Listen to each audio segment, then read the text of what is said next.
Hello, everyone, and thanks for joining us on another episode of Change Itself.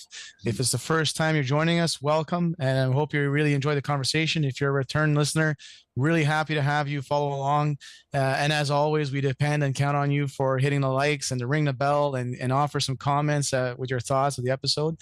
And on that note, Eric, here we go for another one. Right on. Excited to get started. Are you joining us from a plane today, Gus, or what? Yeah, not my regular studio today. We're on the road. We're deploying our solutions to a new mine. So Kit Operations were graceful enough to allow me to continue to resume the podcast operations from their office. And yeah, I feel like at home already here. So we'll do it from here. Right on. I'm excited to get this show started. So why don't we introduce our guests and members of the OMCSA, the Ontario Absolutely. Association. Right on. Yeah. So it's a pretty special episode today. I mean, both you and I, Eric, have participated quite a bit with the OMCSA meetings. And we thought it'd be a great opportunity to have Roy Slack and Steve Rickson join us today to talk a little bit more about that association, how it came to be, and so on. So welcome to the show, Rick and Roy and Steve. Thanks, Gus. Very happy to be here. Yeah, great to be here. Great to catch up with you, Gus, and you as well, Eric. Thanks for the invite. Guys, want to tell our listeners a little bit more about the OMCSA? Sure, I'll kick us off, Eric. And the OMCSA stands for the Ontario Mine Contractors Safety Association, and it's one of the oldest safety associations in Canada. It's been around since the 1960s, and it's a pretty unique group. I've had the opportunity to participate in some groups in different provinces across Canada, and this group, while it's made up of a whole bunch of competitors, mainly, those companies that perform underground mine contracting work, which is a very competitive business. We get together 4 times a year, and there's a set agenda. We move across primarily Northern Ontario, and we really share in the interest of protecting the people that work for us. It's a very open dialogue. It's really collaborative. And over the years, it's evolved quite a bit and changed. So it's like you say, last year we just celebrated our 300th meeting. The group used to meet more frequently, but quarterly seems to be the happy spot for us now. So it's really a passionate group, and the recognition that we get from other parts of the industry really shows us that we're doing it well. So that's kind of a brief overview from my perspective. That's a great summary. It's always nice to hear it from people that are part of the community as far as how they describe it, and I think in the concept of change. I mean, Roy, you've been around the mining sector for a little bit. How have you seen this group transform over time, and how have you seen it help the contracting environment or a contracting space evolve over the time since you've been involved with the group? Certainly, I've seen safety change, and Gus, you mentioned Timmins, and my second shaft project was in Timmins, a Dome Number 8 shaft, and there were 3 fatalities on that job, and that was in the early '80s. And as a young engineer, I just couldn't fathom that.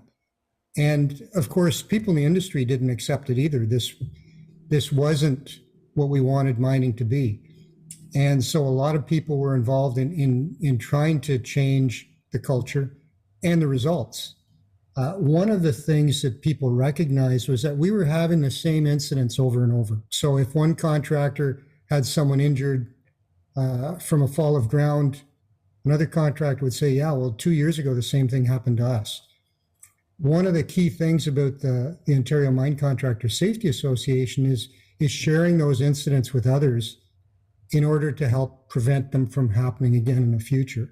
So I think that's been key within our contracting industry in terms of preventive safety and trying to protect our people.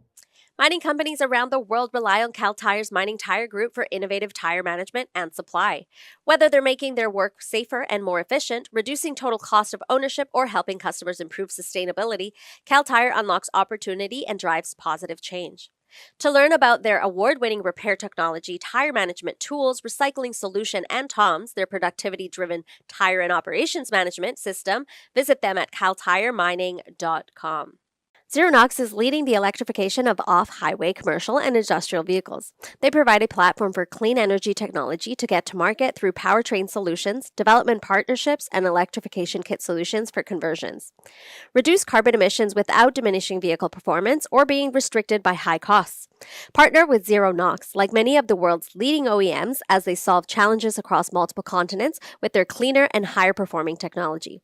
Zero Knox solutions are designed and engineered in America with offices in Porterville, California. Learn more at zeronox.com. Savannah Equipment supplies new and used mining equipment around the world, from placer to underground to ore processing plants. They have gold concentrating tables, trommels, and mineral jigs in stock now to take advantage of the high gold prices. You can visit them at savannahequipment.com, where you will find more equipment every day. It's interesting, Roy, you share on that the concept of sharing amongst different contractors and similar incidents.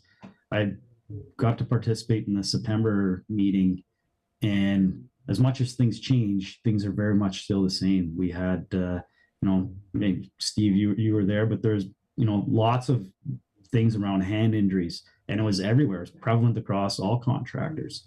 And the timing and the frequency seem to be like this fall period where everything's coming up. So it's interesting to hear you talk about that then and now, how things have changed, but they're still the same to some degree. What's evolved? I was on the executive in the mid '90s. I've been involved in it quite a while, and I'm a lifetime member now. I guess that's reserved for people that are, it's kind of the last honor. Before, anyway, I won't get into that, but the focus has evolved a bit, because in the early days, it was all about those serious injuries. How are we going to prevent them? And the serious injuries got fewer and fewer, and we started to migrate towards those injuries that happen a lot. And I think now, and Steve, you may agree, I think we're focusing on both. We're looking at critical risk for the injuries that don't happen often but are very severe, and also looking at the slips and falls and the hand injuries. So over time, the focus changes. And of course, it's based on what's happening in the industry. So it's a good point, Eric. Yeah, I think it's interesting, because even in talking about change, even in my career thus far, the objectives, the overall goals of organizations seems to have changed from kind of that zero injuries to zero fatalities. There's a focus on, okay, we only have so many resources, so much time, so much effort. Where should we put that focus on?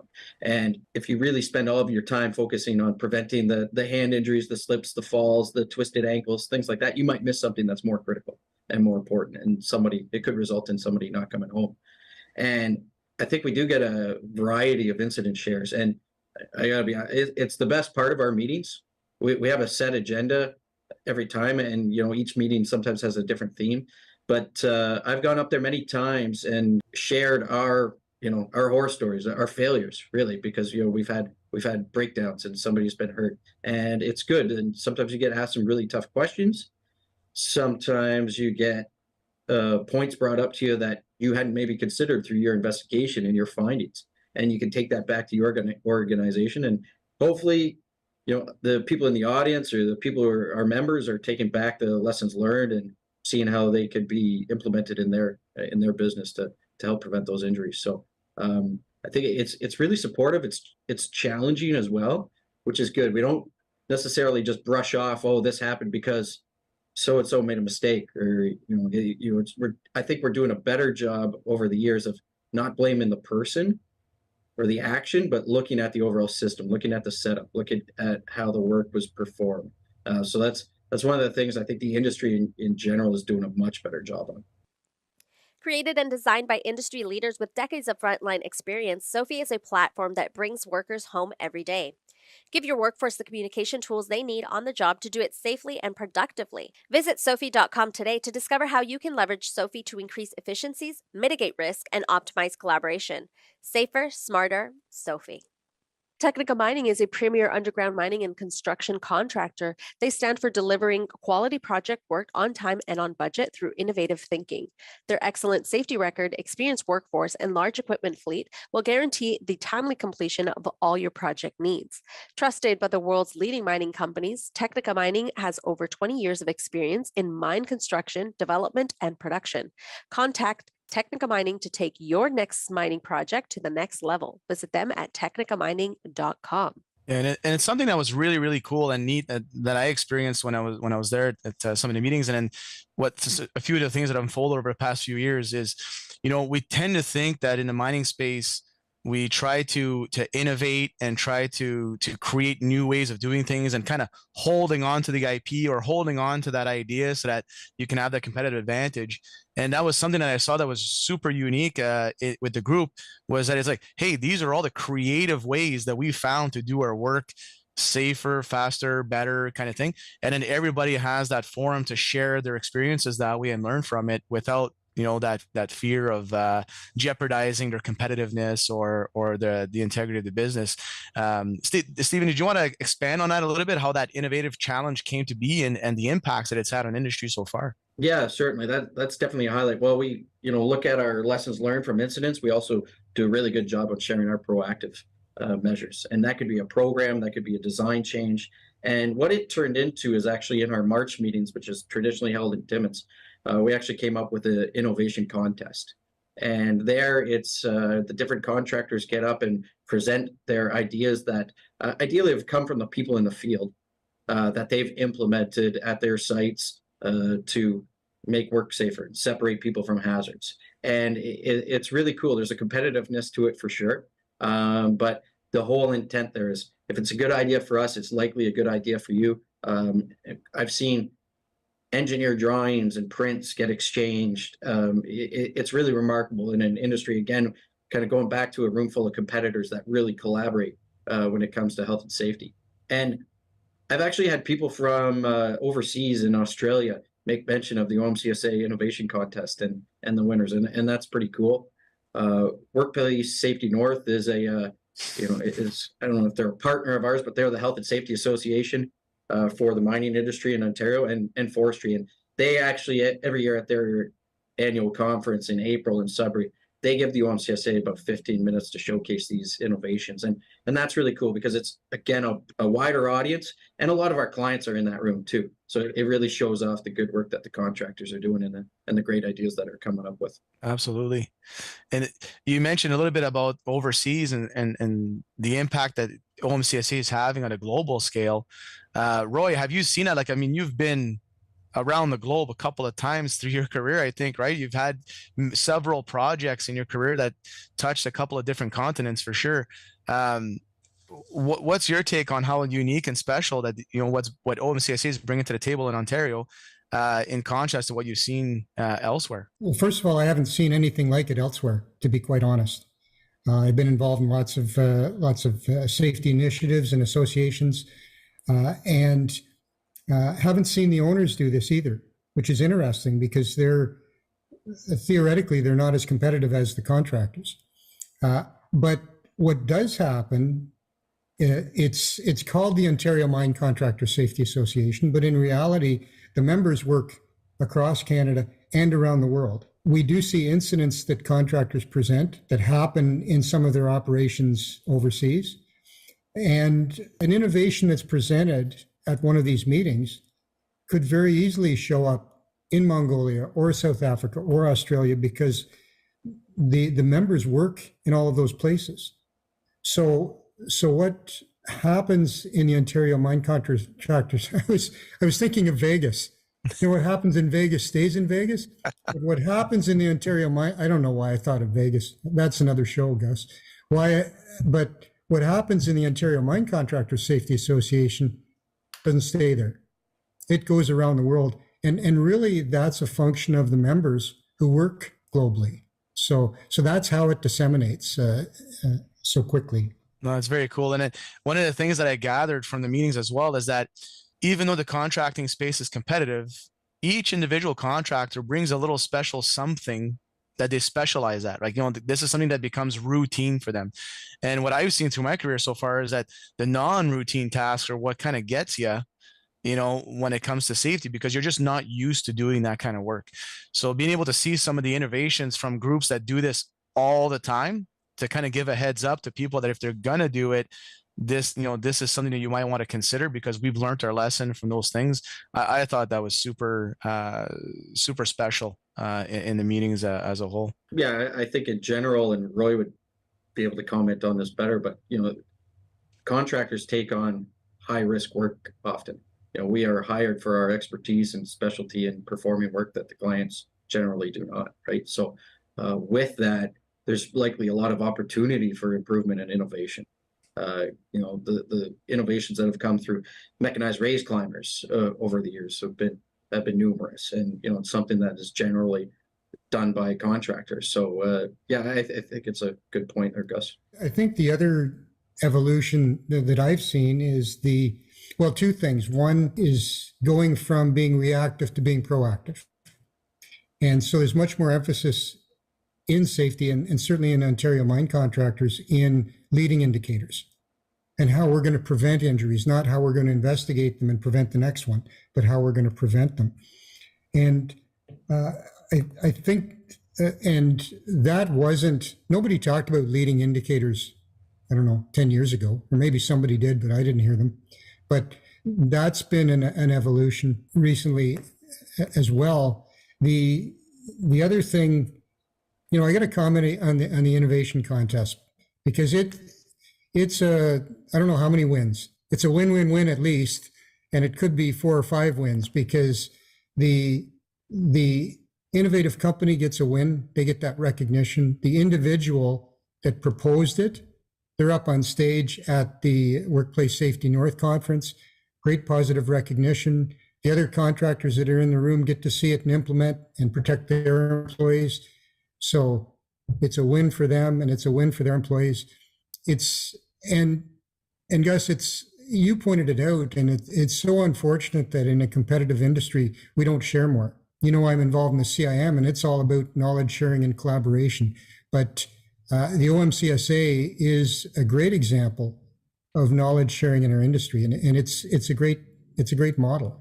Like I said, the meetings I've been to, that level of openness is like really stuck out to me, as it's not guarded and like protecting your information. Steve, you talked about it on the incident sharing front. Like, yeah, people are sharing. We're all learning and taking something different away from it, but it's open. Like, you're getting the raw truth, and the people are asking tough questions, and they're either being considered or brought back, and everybody's got a different perspective and a share and an evolution. And one thing that I noticed from the last meeting, as we're talking about this from a change perspective and an influence perspective, if I can, Steve, you had shared about, you mentioned no blame earlier, and it brought me back to something you had shared on how Cementation's doing investigations at this point on fatal events or high potentials, where this no blame concept is coming through. And that's fairly new in that room, I would say. It's something I've heard, seen, have definitely attempted to participate, but I don't think it was the predominant way people were looking at things in the room. So it's clearly innovative, and it'll be fun to see, how long it takes before a concept like that, flows through and we start sharing and talking more about it, for something like that to become more mainstream. What are your thoughts? I think it's the right approach, because if we focus too much on the human element of these things, then you make mistakes. I make mistakes every day. And if your corrective actions are saying, well, we're going to discipline Eric, or we're going to fire Steve, or we're going to tell him not to do that again, it's likely to happen again. So yeah, actually at that last meeting, there was an example given, and somebody actually challenged the presenter a little bit. While it is an open and supportive environment, somebody said, well, I don't know if you've really actually managed that risk well. You could do this, you could do that. And if you look more at the science of what hurts people and the energy sources and how you keep people away from those, I think we'll do a better job. The easiest thing to do an investigation is to say that a worker or workers or a supervisor screwed up. Sometimes people do screw up, right? But that's simple. But if you want to, I think, get better corrective actions, then then you'll look beyond that. And I think it's pretty cool that in these meetings we'll challenge each other a little bit on that, and call each other out if needed. And that's all in the interest of protecting the people in the industry. But too, like we also know as contractors, people change coveralls sometimes. It's probably not as much as the industry believes it to happen, but your worker, your supervisor could become our supervisor, that next day, or the next project. And if we can just get away from blaming the people and looking at better methods, better systems, then we'll get better. Yeah, because you can see if you're sharing, especially when you're sharing names, you can see that you potentially are exposing all of the future workplaces for that individual in one shot. And we talk about this all the time, like that Swiss cheese analogy, right?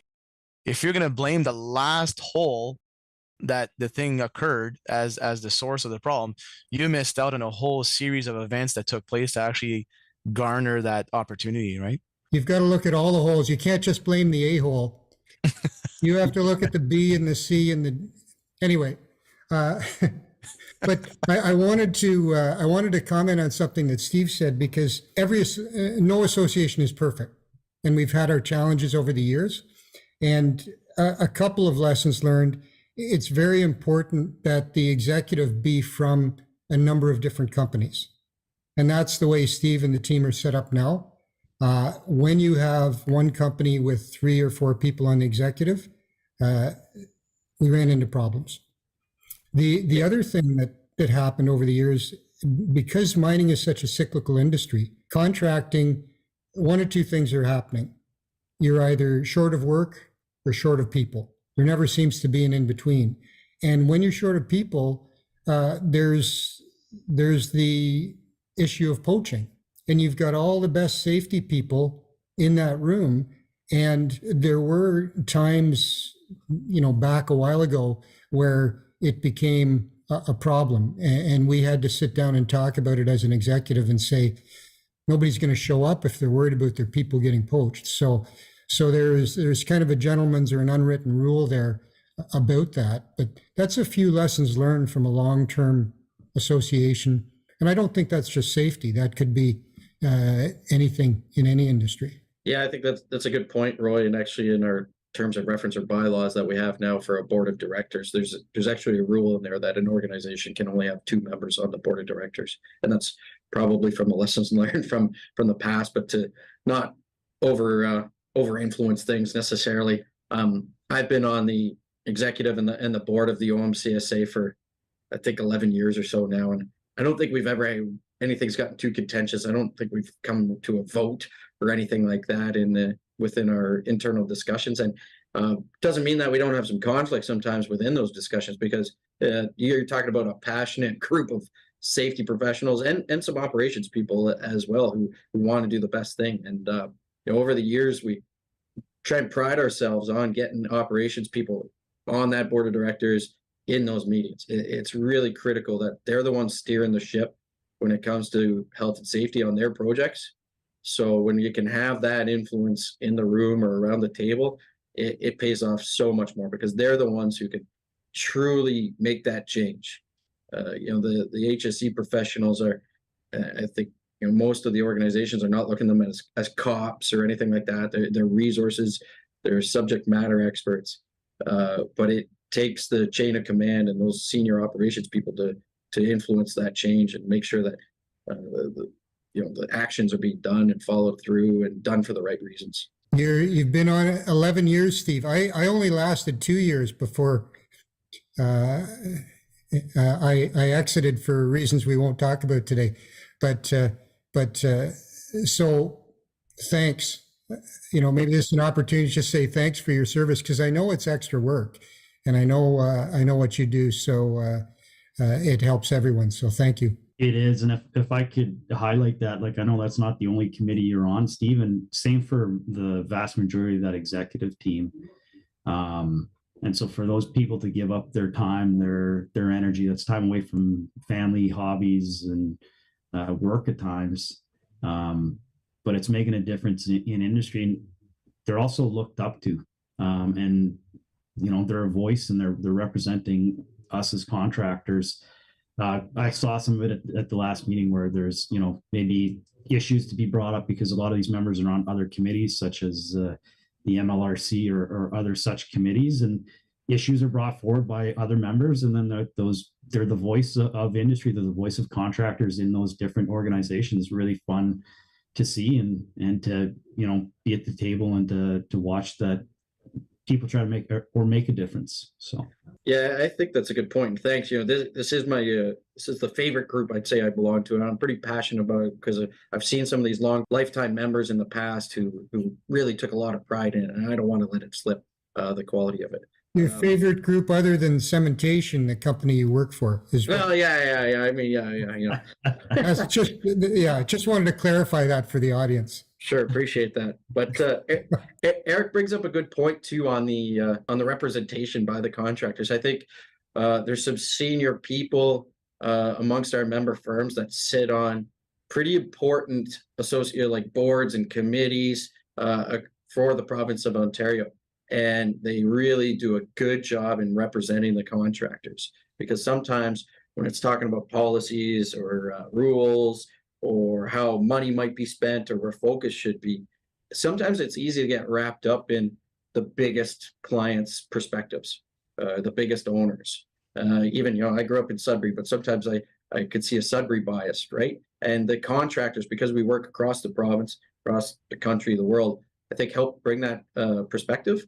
And I think because of some of the respect that the OMCSA has, we've earned seats at Workplace Safety North's technical advisory committees, and making sure that the contractors are well represented and perspectives are heard, because it can be different. It's unique and there's different challenges. So I think because of the 300 meetings that have taken place in the past, the group has earned that respect, and the people representing it really do a good job for representing their people. When Ontario first set up its Prevention Council to advise on workplace safety in the province, I was on the inaugural council, and a mining contractor advising the government on workplace safety, but there were people from Workplace Safety North involved who had been to Mine Contractor Safety Association meetings and had seen what was going on there. And in the broader picture, construction in Ontario, agriculture, the hospitals, all these things that are happening, mining is a fairly small constituent.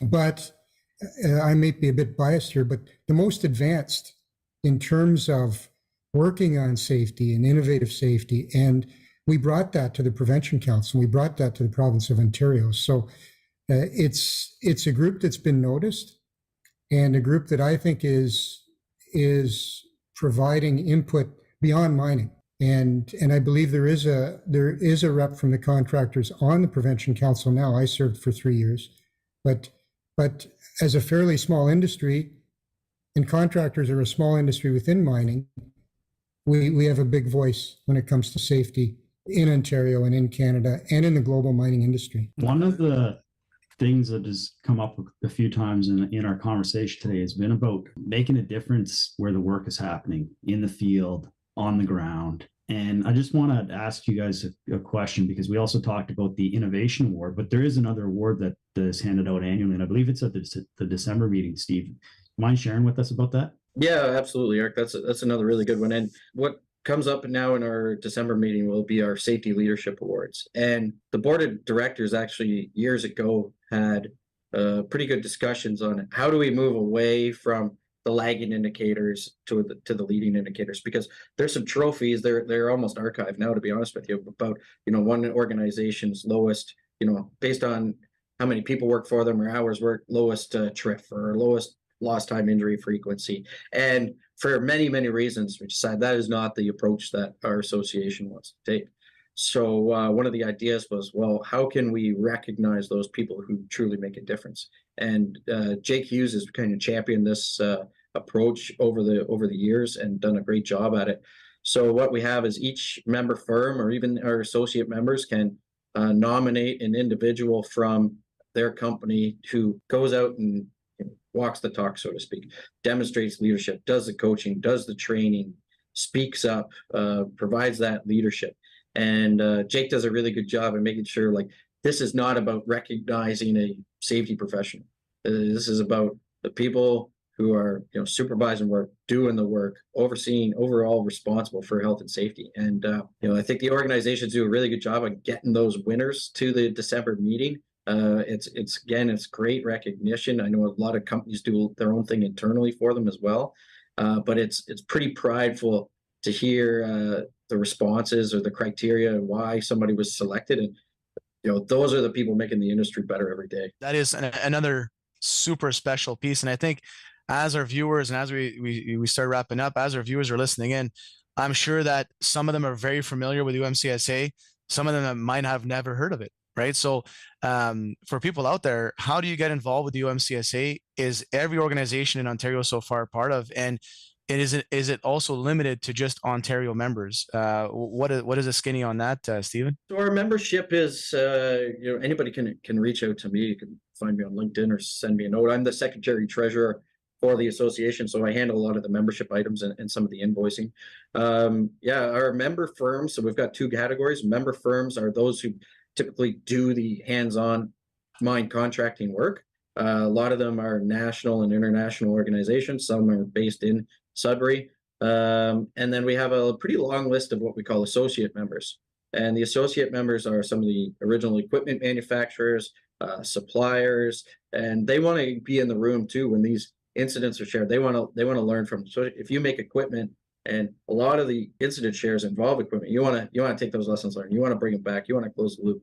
If you supply the industry with training or PPE, stuff like that, you want to learn. You want to see what you can do better. So it's pretty great. It very minimal costs. Member firm is $400 for the year. Associate member is $250 for the year. Basically, just covers our meeting costs and some of the social aspects that we do over the course of the year to get everybody together and swap some stories and all that.